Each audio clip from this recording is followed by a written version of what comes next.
ফেসবুকে ভিডিও তৈরি করে আমি সাকসেস। তার কারণ কিছুদিন আগে একটি বড় ভাইয়ের সাথে আমি কথা বলছিলাম, তো তখন সে আমাকে বলল, যে কোনো কথার মাধ্যমে একটা কথা উঠলো, তখন সে আমাকে বলল, তুমি এই কথাটা বলছিলে ফেসবুকে, সেটা কি? আমি বলছিলাম যে নিজে যেই কাজ না করে সেইটা যদি অপারকে বলা হয়, কিয়ামতের ময়দানে তার জিহ্বা আগুনের কাছেতে কাটা হয়।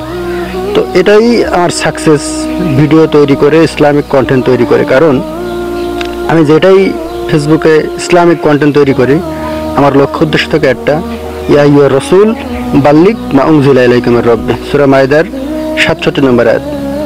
তো আল্লাহ রসুল সাল্লাল্লাহু আলাইহি সাল্লামকে বলেন, হে রসুল, আমার পক্ষ থেকে আমি যা নাজিল করেছি সেটা তুমি মানুষের কাছে প্রচার করো।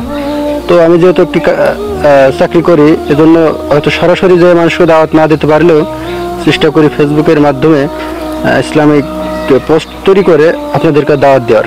তো আমার উদ্দেশ্য এটা নয় যে কন্টেন্ট মনিটাইজেশন পাইতে টাকা ইনকাম করব। এছাড়াও আমি বেশ কিছুদিন আগে আরেকটি ভিডিও তৈরি করছিলাম, যেটি হচ্ছে টাকনুর নিচে যদি পুরুষেরা কাপড় পরে তো তারা জাহান্নামের আগুনে পড়বে। তো পা যদি জাহান্নামের নিচে আগুনে পড়ে, তার শরীর কোথায় থাকবে? এ সম্পর্কে আমি দেখছি আমার অনেক ফেসবুক ফ্রেন্ড, অনেক ভাই বাবাজানরা আমার এই ভিডিওটা শুনছে এবং তারা বাস্তব জীবনে আমল করছে। পরে আমাকে ফিডব্যাকও দিয়েছে যে ভাই, এটা শোনার পর তো আমি কিন্তু আমল করি। তো এটাই আমার সাকসেস। আমার ভিডিও শুনে যদি একজন আমল করে, এটাই আমার সাকসেস। কন্টেন্ট মনিটাইজেশন পাওয়া, ইনকাম করা, এটা আমার সাকসেস, ফেসবুকে নয়। আসসালামু আলাইকুম ওয়া রাহমাতুল্লাহ।